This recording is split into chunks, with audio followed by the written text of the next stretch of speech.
disagree. Hell hath no fury like a man ridiculed. I, 2016. He sat right next to me, like a goldfish being stunned. His mouth was opening and closing, but no words came out. He gave me a dazed expression and turned towards me. His eyes were wide, frozen, with shock. Am I an uncle? Good evening, dear Toastmasters, and my dear friends. Few months back, I celebrated my close cousin Rachit's birthday at my place. He is a perfect example of the phrase, good as gold. From his high school onwards, he only kept his head down. Never saw anyone in college or school just focused on his studies. His nose touched the book all the time. Since his 7th grade, he started preparing for IIT coaching and eventually cracked it. And then started flying his dreams. Go to US, have an MS degree, get a good job, do a good work over there, earn lots of money for 3-4 years, and then come back to India on deputation. So this is the story about that day when we celebrated his birthday. We all called all his India friends that night, and the party lasted to near morning. And the result of which, he woke up late, and I had to go and drop him back in the office. On the way, our vehicle stopped at a signal. And in the adjacent window, two very, very beautiful, very smart, very attractive girls came by in the two-wheeler and asked him for direction to a certain place.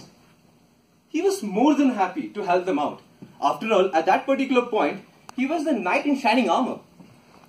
So after he told them the direction to the place, all those two girls told him was, "Thank you so much, uncle."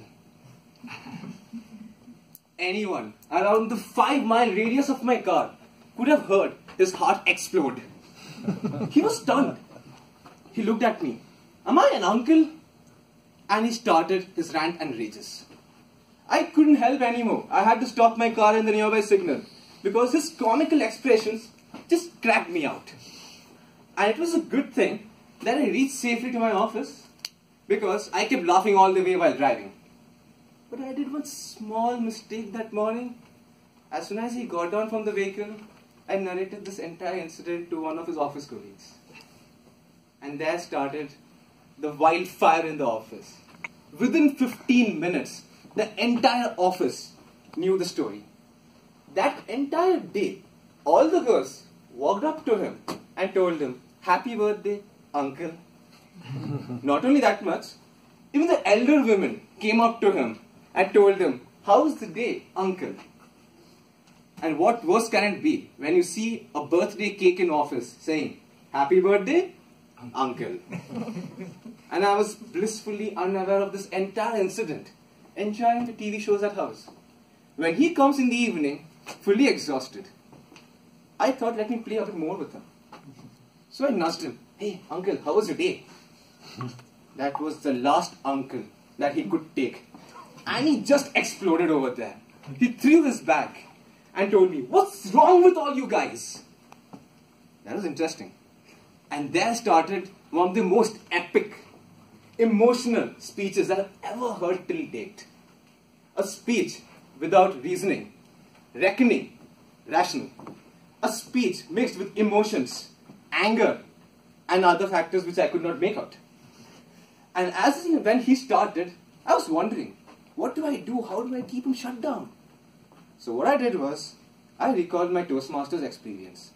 Being a Toastmaster, somehow all the Toastmaster policies have got imbibed within me.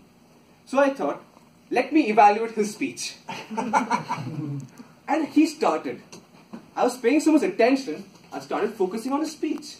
I started observing his body movements.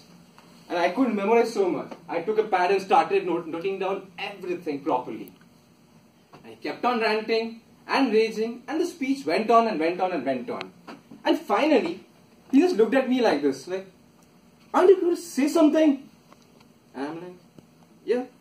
Kept my pad down, stood up, looked at the clock, and then I started. "It's an amazing speech. You had a brilliant opening. Your question started, 'What's wrong with you people?' I always kept wondering what's wrong with people. So you caught my undivided attention on the speech. And then you gave brilliant expressions. Expressions that could even make the cartoon characters go to shame. And finally, you were very innovative in your speech. You tried using props. You took a pillow and you threw it on my face. So it was really good. But coming to your speech, I would say the following improvements. First is, try to stick on to your topic. Your topic started with being called an uncle. And then you went to say, you're not yet married. And then you went to say, I don't even have a God-forsaken girlfriend. Stick to the topic. Do not bring office or anything into the speech. Focus. Point 1. Point number 2, stop yelling so much. Increase your volume, decrease it down. It's soothing for the audience to hear. And third thing, 13 minutes for a speech. Come on. I raised my green color pillow, red pillow, when you came to your 7th minute of the speech. But no, you took another pillow which is green and knocked down my pillow. And you increased your time limit to 13 minutes. Please stop your speeches as and when 7.5 minutes comes. Toastmasters does not give you more time than that. Don't bore the audience. He gave me another comical expression. This time he was scared. He looked at me as if an alien is sitting over there. With looks like and shivering like, are you alright?